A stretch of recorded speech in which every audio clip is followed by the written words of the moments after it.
Welcome to my YouTube channel. ನೋಡ್ಕೊಳ್ಳಿ, PAN card and Aadhaar card link ಮಾಡಲು ಕೊನೆ ದಿನಾಂಕ 31ನೇ ತಾರೀಕು ಕೊಟ್ಟಿದ್ದಾರಂತೆ. ನೆಕ್ಸ್ಟು 11 ಕೋಟಿ ಪ್ಯಾನ್ ಕಾರ್ಡ್ ರದ್ದಾಗಿದ್ದಾವಂತೆ. ಅದು ಏನು ಬಗ್ಗೆ ತಿಳ್ಕೊಂಡು ಹೋಗೋಣ. ಅದಕ್ಕಿಂತ ಮುಂಚೆ ಯಾರಾದರೂ ಹೊಸ್ತಾ ನೋಡ್ತಾರೆ ಪ್ಲೀಸ್ ಸಬ್ಸ್ಕ್ರೈಬ್ ಮಾಡ್ಕೊಳ್ಳಿ. ಬನ್ನಿ ವಿಡಿಯೋ ಶುರು ಮಾಡೋಣ. ಪ್ಯಾನ್ ಮತ್ತು ಆಧಾರ್ ಕಾರ್ಡ್ ಲಿಂಕ್ ಕೊನೆಯ ದಿನಾಂಕ. ಹೆಚ್ಚಿನ ದರದಲ್ಲಿ ತೆರಿಗೆ ಕಡಿತದಲ್ಲಿ ತಲುಪಲು ಮೇ 21ರೊಳಗೆ ನಿಮ್ಮ ಪ್ಯಾನ್ ಕಾರ್ಡನ್ನು ಆಧಾರ್ ಕಾರ್ಡ್ನೊಂದಿಗೆ ಲಿಂಕ್ ಮಾಡುವಂತೆ ಆದಾಯ ತೆರಿಗೆ ಇಲಾಖೆ ಸಲಹೆ ನೀಡಿತ್ತು. ಇನ್ನು ಕೆಲವು 2 ದಿನಗಳಷ್ಟೇ ಬಾಕಿ ಇರುವ ಅವಧಿಯಲ್ಲಿ ಆಧಾರ್ ಕಾರ್ಡ್ ಲಿಂಕ್ ಮಾಡದೇ ಇರುವವರು 11 ಕೋಟಿ ಪ್ಯಾನ್ ಕಾರ್ಡ್ಗಳು ಸೇವೆ ನಿರ್ಲಕ್ಷ್ಯ ಆಗುತ್ತವೆ ಎಂದು ಎಚ್ಚರಿಕೆ ನೀಡಿದೆ. ಓಕೆನಾ, 11 ಕೋಟಿ ಪ್ಯಾನ್ ಕಾರ್ಡ್ ರದ್ದು.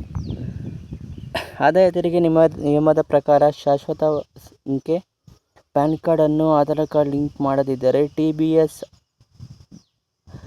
ಅನ್ನು ಅನ್ವಯಿಸುವ ದರಕ್ಕಿಂತ 2 ಪಟ್ಟು ಕಡಿತಗೊಳಿಸಬೇಕಾಗಿ PAN card Aadhaar card link ಮಾಡಿಸದ ಜನರ ಬ್ಯಾಂಕ್ನಲ್ಲಿ 1 ಲಕ್ಷ ರು ವರ್ಗಾವಣೆ ಮಾಡಿದರೆ 20,000 ರೂಪಾಯಿ ಹಣ ತೆರಿಗೆಯನ್ನು ಕಟ್ ಮಾಡ್ಕೊತಾರೆ.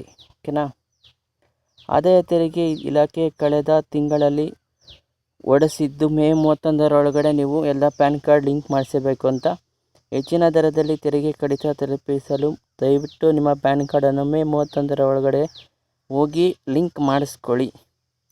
ಓಕೆ, ಇಂದು ಇಲಾಖೆ ಸಾಮಾಜಿಕ ಮಾಧ್ಯಮ ವೇದಿಕೆಯಿಂದ ಬಂದಿದೆ. ಇನ್ನು 11 ಕೋಟಿ ಪ್ಯಾನ್ ಕಾರ್ಡ್ಗಳು ಬಳಕೆದಾರರು ಆಧಾರ್ ಲಿಂಕ್ ಮಾಡುವುದರ ಕಾರಣ ಅವು ಬ್ಯಾನ್ ಆಗ್ತಾವಂತ ಹೇಳ್ತಾ ಇದ್ದಾರೆ. ಆದಾಯ ತೆರಿಗೆ ಇಲಾಖೆಯಿಂದ ಮಂಗಳವಾರ ಮೇ 31 ಶುಕ್ರವಾರ ಮೊದಲ ತಮ್ಮ ಶಾಶ್ವತ ಖಾತೆ ಸಂಖ್ಯೆ ಪ್ಯಾನ್ ಕಾರ್ಡ್ ನೊಂದಕ್ಕೆ ಲಿಂಕ್ ಮಾಡುವಂತೆ ತೆರಿಗೆ ಒತ್ತಾಯಿಸಿದೆ. 31ರೊಳಗಡೆ ಯಾರ್ಯಾರೆಲ್ಲ ಮಾಡಿಸ್ಬೇಕಂತಿದ್ದಾರೆ ಹೋಗಿ ಮಾಡಿಸ್ಕೊಳ್ಳಿ.